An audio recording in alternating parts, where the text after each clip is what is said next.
Amber and I were both in our early 40s. We were in the throes of raising kids. The last thing on your mind is what it might look like to lose your spouse. The early aughts, started a new job, and there was a bubbly, beautiful lady that worked in the marketing department, and the rest is history, as they say. We have 4 kids. They were all in college, and we were in exactly the most expensive phase of life.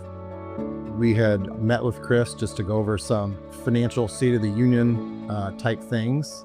We had life insurance, but I think he probably asked, have you spent any time thinking through what it might look like if you need to leverage a policy?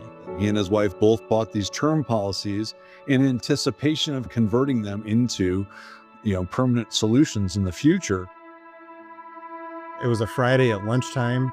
I was on a work call, and I checked my phone, as we all do, and had some missed calls saying that something's happened to your wife. There was an ambulance parked right outside of the Pilates studio, and they actually had already loaded her up. Her eyes were open, but I remember they were very glassy. They said that they kind of heard a thud, and Ambra had dropped to her knees.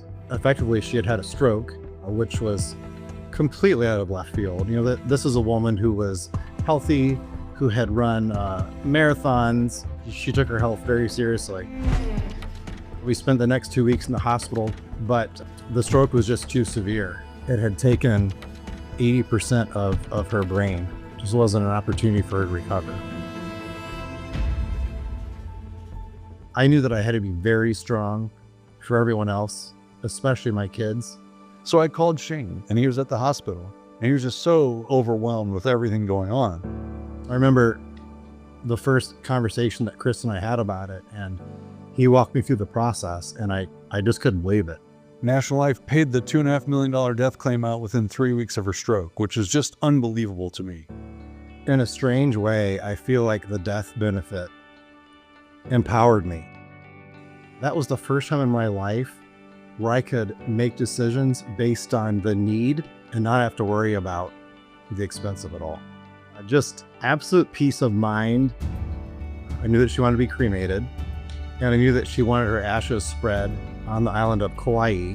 So being able to execute that trip in a way that completely honored her, that made my kids feel supported, and for all of us to find closure, man, that's priceless. We spend so much time worrying about accumulation and college education, and I'm going to help you build wealth. And one thing can change the course of that forever if they're unprotected. I would love nothing more than, other folks to understand the importance of having life insurance. I don't know what I would have done if I didn't have the policy to kind of be there as a safety net for me and for my family. It helps in small ways. The fact that I can help my kids out with expenses and it just doesn't really impact me is a pretty powerful thing. Every agent really needs to be a lot more aware of the risks that their clients have and be willing to have hard conversations.